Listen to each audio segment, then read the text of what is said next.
Tingnan nyo naman tong isang ito, oh. Sabi po, ibang klaseng karpa mga idol, oh. Oh.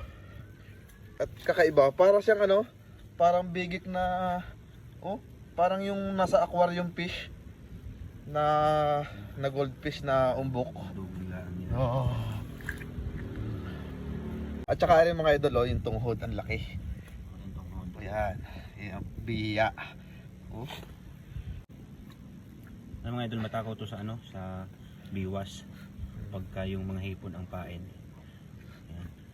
Laki na yan. So, Okay. sarap nito. Ang sarap nga niyan. Kinamatisa na. Ito mo naman ang palikpik. Oh, ang Ang buntot. Oh?